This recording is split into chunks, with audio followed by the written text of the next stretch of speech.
All right. Well, first, I'd like to say hello to all of the participants and other speakers. My name is George Franklin.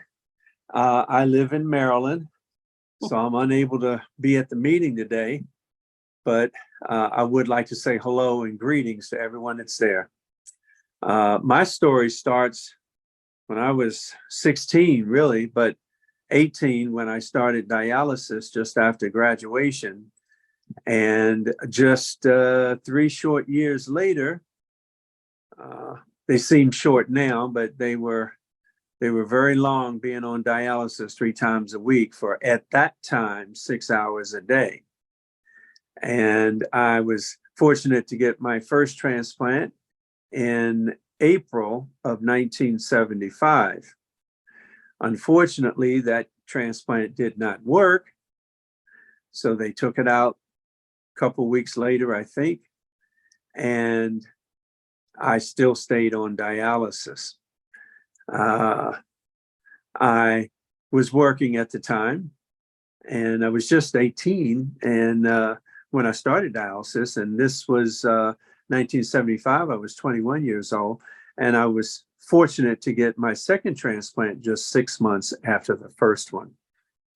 That transplant that I got in November, on November 4th, is still functioning, and I am now the longest African American with a deceased donor kidney on the planet. And that's only if somebody else had a transplant that looks like me in some other country, which we haven't found. I am just very fortunate, and I encourage everyone that's not on the transplant list to get on the transplant list. I've lived 47 years plus with my transplanted kidney, and all I've taken are just the 2 pills for my kidney. Now, I take other pills for blood pressure and what have you, but for my kidney, 2 pills. And it was the same 2 pills, as a matter of fact, for 45 years, until one of the pills was switched to another pill so that I could take some gout medicine. So still 2 medications for my kidney.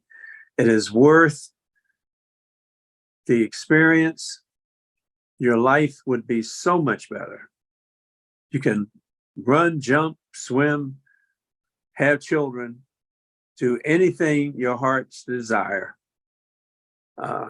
with your transplant. The other thing I would like to mention is the Quarter Century Club.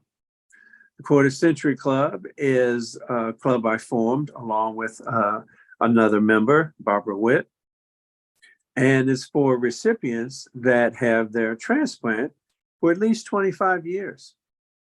Now, that can be cumulative. So if you have 2 transplants, one for 10 years and one for 15, you're in. And we'd love to have you. We are all across the world. We have members in Australia, Mexico, Canada, and about 190 members here in the United States. So we'd love to have you.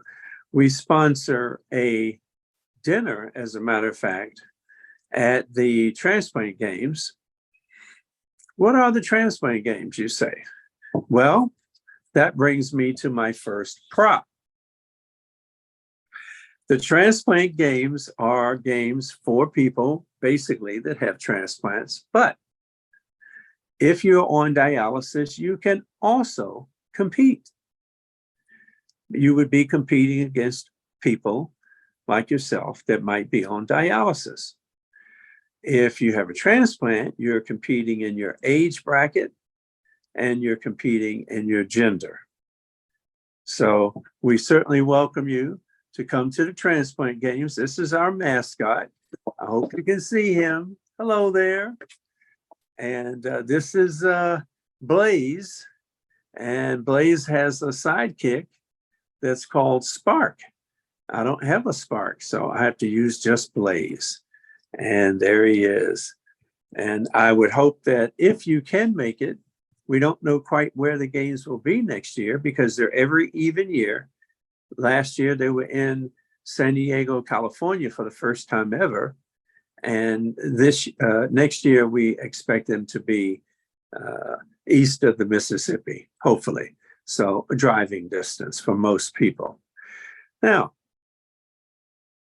I hope my story has interested you and has encouraged you to get on the transplant list by all means. Oh, wait a minute. One more thing. Hopefully, the whole world will be rooting for my team in a couple of weeks for the Super Bowl.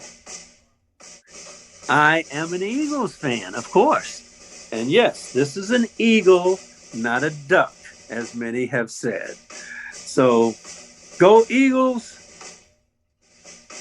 We want to win another Super Bowl. This is only our second Super Bowl that we will have won when we win it in a couple of weeks. Take care, everybody. Sorry I couldn't be there. Go Team Maryland.